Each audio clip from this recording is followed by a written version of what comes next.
लग चुकी है तलब मंजिलों की, अब खुद को आग में झोंक लेंगे। ठोकरें कहती हैं मारा जाएगा, हौसले कहते हैं देख लेंगे। तो दोस्तों नमस्कार, स्वागत है आपका यूनिवर्स क्लासेज में। तो कैसे आप सभी, आई होप आप शानदार होंगे और अपनी पढ़ाई शानदार तरीके से कर रहे होंगे। स्वागत है आपका आज के इस वीडियो में, जो कि है टीजीटी पीजीटी के लिए भूगोल का प्रैक्टिस सेट। तो चलिए शुरू करते हैं आज के इस महत्वपूर्ण सेशन को। जहाँ आवश्यकता होगी उसकी व्याख्या की जाएगी, इसलिए आप पेपर और पेन जरूर लेके बैठें, जिससे कि आप एडिशनल पॉइंट को नोट कर सकें। चलिए देखते हैं।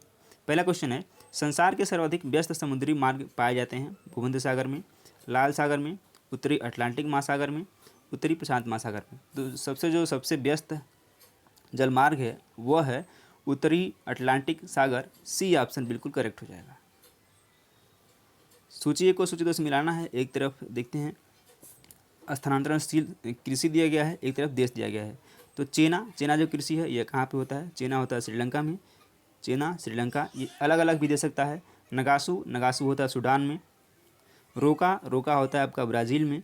और हुमा होता है आपका इंडोनेशिया में। तो ए का 4, बी का 1, ए का 4, बी का 1 ऑप्शन नंबर डी में दिया गया है, और डी इसका बिल्कुल करेक्ट हो जाएगा। ए का 4, बी का 1, सी का 2। इस तरह से डी ऑप्शन बिल्कुल सही है। अगला क्वेश्चन लेते हैं। ब्राज़ील में कहवा के बाग कहलाते हैं? कहवा बाग, फेजेंडा, सेल्वास या फिर पंपास। तो आपको पता है सेल्वास घास के मैदान है, पंपास भी घास का मैदान है।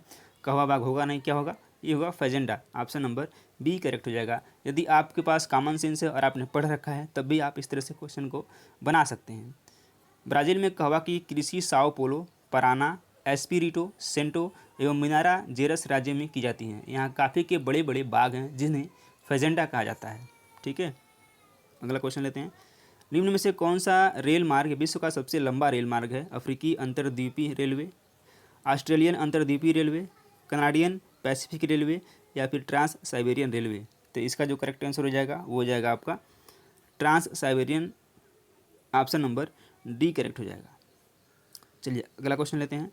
एक तरफ दिया गया है परियोजना और एक तरफ दिया गया है अवस्थिति। यह क्वेश्चन मोस्ट इंपॉर्टेंट है क्योंकि यह क्वेश्चन कई बार रिपीट हुआ है और बार बार यह क्वेश्चन पूछा जाता है। एक तरफ दिया गया, इस तरफ दिया गया परियोजना, इस तरफ दिया गया अवस्थिति। उसकी स्थिति किस नदी पर है? भाखड़ा नागल परियोजना ये किस नदी पे है? ये सतलज नदी पे है। भाखड़ा नागल सतलज नदी पे है। हीराकुंड आपका है महानदी पर है। हीराकुंड महानदी पर है। इदुक्की परियोजना पेरियार नदी पर है। और नागार्जुन सागर कृष्ण नदी पर है। यानी कि ए का 4, बी का जो है ए का 4, बी का 3, ए का 4, बी का 3 किस में दिया गया है?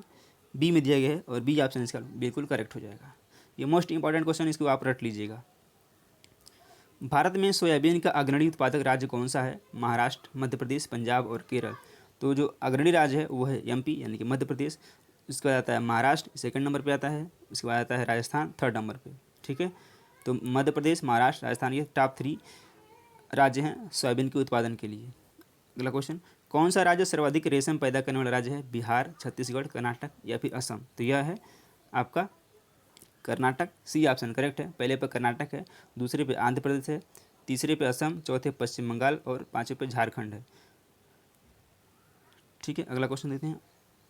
कोयले के संचित भंडार की दृष्टि से भारत के राज्यों का निम्नलिखित में से सही अवरोही क्रम क्या है? आपको बताना है कोयले के संचित भंडार के क्रम में कौन सा सबसे पहले पे है। तो उड़ीसा, छत्तीसगढ़, झारखंड, मध्य प्रदेश। तो जो सही जो क्रम है वो है आपका झारखंड, फिर उसके बाद Jharkhand, Orissa, Chhattisgarh, Paschim Bangal, Madhya Pradesh. Jharkhand, Orissa, Chhattisgarh. Option number C इसका करेक्ट हो जाएगा। चलिए अगला प्रश्न लेते हैं। ये भी सूची एक को सूची दो से मिलाना है। एक तरफ दिया है लॉ एक्स और एक तरफ दिया है राज्य। इस तरफ राज्य हैं और इस तरफ लॉ एक्स क्षेत्र हैं। बादाम पहाड़ कहाँ पे है? तो ये उड़ीसा में है। डल्ली यानी कि राजहरा डल्ली जो है आपका छत्तीसगढ़ में है। कुंद्रेमुख कहाँ पे है? ये कर्नाटक में है। और नवा मंडी जहाँ पे झारखंड में है। तो ए का 2, बी का 3, ए का 2, बी का 3। ऑप्शन नंबर ए में दिया गया है, ए बिल्कुल करेक्ट है। पीछे देखिए बादाम पहाड़ उड़ीसा में है। बादाम पहाड़ का मतलब नहीं समझिएगा बादामों का पहाड़ होगा, ये एक लौह अयस्क क्षेत्र है। अगला क्वेश्चन लेते हैं। जनगणना 2011 के अनुसार निम्नलिखित में से किस भारतीय राज्य की जनसंख्या वृद्धि नकारात्मक दर्ज की गई है? मणिपुर, त्रिपुरा, नागालैंड और मिजोरम। तो किसकी दर्ज की गई थी? यह नागालैंड की जो जनसंख्या वृद्धि है वो नकारात्मक दर्ज की गई थी, बाकी सभी में वृद्धि हुई थी। ये इंपॉर्टेंट क्वेश्चन है ये भी।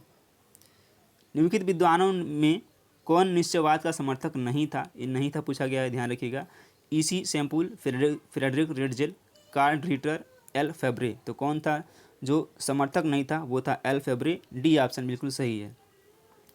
आधुनिक भौगोलिक विचारधारा की नींव किसने रखी थी, हम्बोल्ट एवं रिटर, कांट एवं वॉरेनियस, हैरिंगटन एवं डेविस, या फिर हम्बोल्ट एवं डेविस ने। तो किसने रखी थी, यह रखी थी आपके हम्बोल्ट एवं रिटर ने। ऑप्शन नंबर ए बिल्कुल सही है। निम्नलिखित में से किसने भूगोल में संभववाद की संकल्पना को प्रतिपादित किया था, C.W. क्रिस्टालर, कार्ल ओ सावर, ई हटिंगटन, या फिर विडाल डिला ब्लास। तो किसने किया था संभववाद की संकल्पना जो प्रतिपादित किया था, वह किया था वाइडल डिला ब्लास ने। ऑप्शन नंबर डी बिल्कुल सही हो जाएगा। और इनका संभववाद की जो विचारधारा का जन्म और विकास कहाँ हुआ था, ये फ्रांस में हुआ था। इनके जन्मदाता वाइडल डिला ब्लास हैं। संभववाद शब्द का सबसे पहले जो प्रयोग किया था वो क्या कहता है, ला फेब्रे ने। यदि पूछा है कि इसकी संकल्पना किसने प्रतिपादित की थी, तो ब्लास ने की थी। और जो सबसे पहली बार जो शब्द प्रयोग किया था वो किया था ला फेब्रे ने। ये भी क्वेश्चन पूछ सकता है, अच्छा है, आप इसको ध्यान रखेंगे। निम्नलिखित में से कोई एक जनसंख्या की प्राकृतिक वृद्धि का प्रतिफल है, जन्म दर, मृत्यु दर, प्रोबजल, या फिर प्रजननता का मर्त्यता। तो क्या है, क्या प्रतिफल हो जाएगा, ये हो जाएगा आपका डी प्रजननता का मर्त्यंता। क्या है, अगला क्वेश्चन लेते हैं। अनुकूलतम जनसंख्या सिद्धांत के प्रतिपादक थे Edward West, Edwin Cannan, Sir Walter Raleigh, या फिर हेनरी जॉर्ज। तो ये कौन प्रतिपादक थे, ये थे Edwin Cannan. Option number B correct हो जाएगा, ये इंपॉर्टेंट क्वेश्चन है। और यह एडविन कैनन ने अनुकूलतम जनसंख्या सिद्धांत का प्रतिपादन किया था। अनुकूलतम जनसंख्या सिद्धांत अभिप्राय क्या है, उस आदर्श मात्रा से है जो किसी देश काल में उपलब्ध संसाधनों के अधिकतम उपयोग और अधिकतम उत्पादन के लिए आवश्यक होती है। ठीक है। निम्नलिखित में से कौन सी अवस्था जननांगिकी संक्रमण की दूसरी अवस्था को चित्रांकित करती है, निम्न जन्म दर उच्च मृत्यु दर, उच्च जन्म दर उच्च मृत्यु दर, उच्च जन्म दर ह्रासमान मृत्यु दर, या फिर निम्न जन्म दर निम्न मृत्यु दर। तो कौन सी प्रदर्शित करती है, ये करती है उच्च जन्म दर और ह्रासमान मृत्यु दर। ऑप्शन नंबर सी सही है। अनेक परिवहन मार्गों के मिलन स्थल पर निम्नलिखित में से किस अधिवास प्रतिरूप का निर्माण होता है, तारा आकृति, रेखीय, गोलाकार, या फिर आयताकार। तो आकृति का जो निर्माण होता है अनेक परिवहन मार्गों के मिलन स्थल पर मुख्यतः तारा आकृति अधिवास प्रतिरूप का निर्माण होता है। इस प्रकार के प्रतिरूप में कई सड़कें या गलियां किसी केंद्रीय स्थान जैसे जल का स्रोत, व्यवसायिक गतिविधि केंद्र की ओर अभिमुख होती हैं। तो इस तरह से ए ऑप्शन बिल्कुल सही है।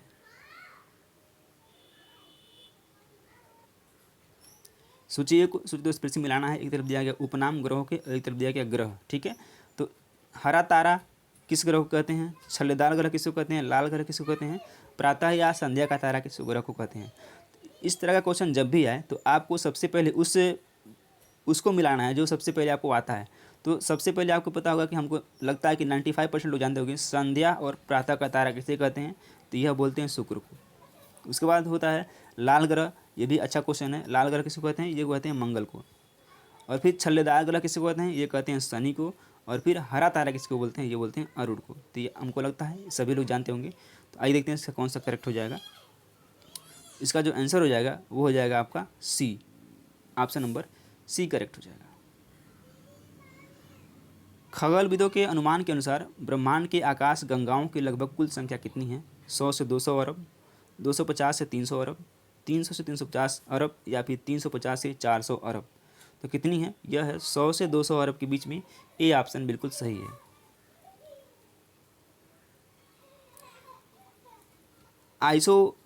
आइसोनोमल्स शब्दावली का तात्पर्य क्या है, समान तापीय विषमता वाले स्थानों को मिलाने वाली रेखा, समान वायुदाब विषमता को मिलाने वाली रेखा, समान वार्षिक वर्षा वाले स्थानों को मिलाने वाली रेखा, या फिर समान सापेक्ष आर्द्रता वाले स्थानों को मिलाने वाली रेखा। जिसके साथ तात्पर्य क्या है, यह है आपका समान तापीय विषमता वाले स्थानों को मिलाने वाली रेखा। और भी कुछ शब्दावली इसको देख लीजिए। आइसोहाइट क्या होता है, समान वायुदाब वाले स्थानों को मिलाने वाली रेखा। आइसोहायट वर्षा की समान मात्रा वाले स्थानों को मिलाने वाली रेखा। आइसोहायट और आइसोहाइट में अंतर है। आइसोह्यूम क्या है, समान आर्द्रता वाले स्थानों को मिलाने वाली रेखा। तो इस तरह से आपको ये भी ध्यान रखना है। यदि दो स्थानों की स्थिति में 90 डिग्री देशांतर का अंतर है तब दोनों स्थानों के बीच समायांतर क्या हो जाएगा। जब भी 90 डिग्री का अंतर होगा तो क्या होता है, 1 डिग्री बराबर क्या होता है, 1 डिग्री बराबर होता है 4 मिनट। ठीक है, तो 90 डिग्री बराबर क्या हो जाएगा, 90 डिग्री हो जाएगा 90 × 4 यानी कि 360 मिनट। तो 360 मिनट का मतलब क्या होगा, 6 घंटा। 360 को आप 60 से भाग करेंगे ये आएगा 6 घंटा। ठीक है, 6 36 होता है 6 घंटे। यानी कि जब भी दो स्थानों की स्थिति में 90 डिग्री देशांतर का अंतर होता है तो वहाँ अंतर कितने का होता है, वो होता है अंतर 6 घंटे का अंतर होता है। बी ऑप्शन सही है। निम्नलिखित में से कौन सा एक ग्लोब पर बृहत वृत्त नहीं है, विषुवत रेखा, मुख्य देशांतर रेखा, 60 डिग्री पूर्वी देशांतर रेखा या फिर 60 डिग्री उत्तरी अक्षांश रेखा। तो कौन सा नहीं है, ये हो जाएगा आपका 60 डिग्री उत्तरी अक्षांश रेखा। डी ऑप्शन सही है। किस प्रकार के महासागरीय निक्षेप महासागरीय तलों में सर्वाधिक क्षेत्रफल विस्तारित है, जैविक निक्षेप, स्थलजात निक्षेप, ज्वालामुखी निक्षेप या फिर उल्का निक्षेप। तो क्या है, यह जो है आपका है जैविक निक्षेप। ए ऑप्शन सही हो जाएगा। महासागरीय तली पर सर्वाधिक मात्रा कुल सागरीय जमाओं का 55% जैविक निक्षेपों का पाया जाता है। अवसादों के प्रकार कुल सागरीय जमाओं का प्रतिशत भाग देख लेते हैं। भूमिजात 45%, जैविक 55%, जल जनित 1% या फिर ब्रह्मांडली 0%। इस तरह से इसका जो करेक्ट आंसर हो जाएगा जैविक, ऑप्शन नंबर ए करेक्ट है। निम्नलिखित महासागरीय धाराओं में धारा में कौन गर्म धारा है, पेरू धारा, कैलिफोर्निया धारा, पूर्वी ऑस्ट्रेलिया धारा या फिर क्यूराइल धारा। तो गर्म धारा पूछा गया है, कौन सा है, यह है पूर्वी ऑस्ट्रेलिया धारा गर्म है, बाकी सब क्या है, ठंडी है। किसी स्थान के माध्य तापमान और इसके अक्षांश के मध्य तापमान के अंतर को क्या कहते हैं, ताप असंगति, ताप व्युत्क्रम, ताप प्रवणता या फिर ताप वृद्धि। तो क्या बोलते हैं, इसको बोलते हैं ताप असंगति। ए ऑप्शन बिल्कुल सही है। तापमान में रुद्र परिवर्तन शब्द से तात्पर्य है वर्षण के बाद तापमान में गिरावट, संपीड़न और विस्तार के माध्यम से आरोही या अवरोही वायु का तापन और शीतलन, आरोही पवन का तापन, अवरोही पवन का शीतलन। तो क्या है, यह है आपका संपीड़न और विस्तार के माध्यम से आरोही या अवरोही वायु तापन और शीतलन। ऑप्शन नंबर बी सही हो जाएगा। पृथ्वी पर अधिकतम तापमान इनमें से किसके आसपास दर्ज किया गया है, भूमध्य रेखा, कर्क रेखा, मकर रेखा या फिर अंतः उष्णकटिबंधीय अभिसरण क्षेत्र। तो कहाँ दर्ज किया गया है, कर्क रेखा पर दर्ज किया है। बी ऑप्शन करेक्ट हो जाएगा। यहाँ जो होता है भूमध्य रेखा पर सूर्य की किरणें वर्ष भर लंबवत होती हैं, लेकिन यहाँ पर तापमान अधिकतम नहीं होता, बल्कि अधिकतम तापमान 20 डिग्री उत्तरी अक्षांश पर जुलाई में अंकित किया जाता है, क्योंकि प्रवेशी सौर्य विकिरण के बड़े भाग का निम्न अक्षांश में भूमध्य रेखीय क्षेत्र यानी कि बादलों का प्रत्यावर्तन तथा वाष्पीकरण द्वारा क्षय हो जाता है, जबकि अयनवर्ती क्षेत्र में खुले आकाश के कारण प्रवेशी सौर्य विकिरण का प्रत्यावर्तन नहीं हो पाता है। यही कारण है कि कर्क रेखा पर तापमान अधिकतम होता है। निम्न में से किसने प्लेट विवर्तकनी सिद्धांत का प्रतिपादन किया, हैरी हेस, हालम, डब्ल्यू.जे. मॉर्गन या फिर हर्ट्जल ने। तो किसने किया है, यह किया आपके डब्ल्यू.जे. मॉर्गन ने। सी ऑप्शन करेक्ट हो जाएगा। कब किया था, आपको कमेंट बॉक्स में कमेंट करके बताना है। निम्नलिखित प्रक्रियाओं में से कौन सी रासायनिक अपचय से संबंधित नहीं है, हाइड्रेशन या जलयोजन, एक्सोफोलिएशन या अपपत्रण, कार्बोनेशन या कार्बनीकरण, ऑक्सीडेशन या उपचयन। कौन सा नहीं है, ये हो जाएगा आपका एक्सफोलिएशन या अपपत्रण। बी ऑप्शन सही हो जाएगा। कास्ट स्थलाकृति का सर्वोत्तम उदाहरण कहाँ मिलता है, यूगोस्लाविया, फ्रांस, मैक्सिको या फिर चीन में। तो कहाँ मिलता है, यह मिलता है आपका यूगोस्लाविया में। Option number C correct, A correct हो जाएगा। चुने युक्त प्रदेश में जल की घुलन क्रिया से निर्मित अपरदनात्मक एवं निक्षेपात्मक स्थलाकृतियों को कास्ट स्थलाकृत करते हैं। निम्न में से किस भू आकृति का निर्माण हिमानी अपरदन से नहीं हुआ है, सर्क, नूनाटक, हार्न या फिर ड्रमलिन। तो किसका नहीं हुआ है, ड्रमलिन का हुआ है। ऑप्शन नंबर डी करेक्ट हो जाएगा।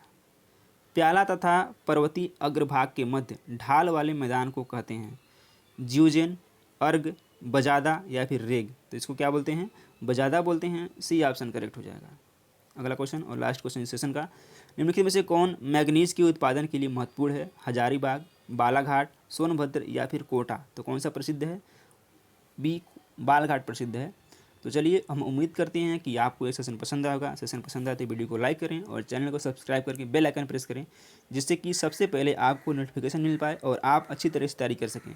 यदि आपने अभी तक प्लेलिस्ट को फॉलो नहीं किया तो डिस्क्रिप्शन में प्लेलिस्ट मिल जाएगा टीजीटी पीजीटी के लिए, वहाँ से आप फॉलो करके आप अपनी कंप्लीट तैयारी कर सकते हैं। यदि आप डेली प्रैक्टिस करेंगे तो आप श्योर है कि आप सबसे आगे रहेंगे। तो चलिए फिर मिलते हैं शाम को सामाजिक विज्ञान के प्रैक्टिस सेट के साथ। तब तक के लिए अपना ख्याल रखें, जहाँ भी रहें हंसते रहें, मुस्कुराते हैं और एक ज़रूरी बात, पढ़ाई जरूर करते रहें। धन्यवाद।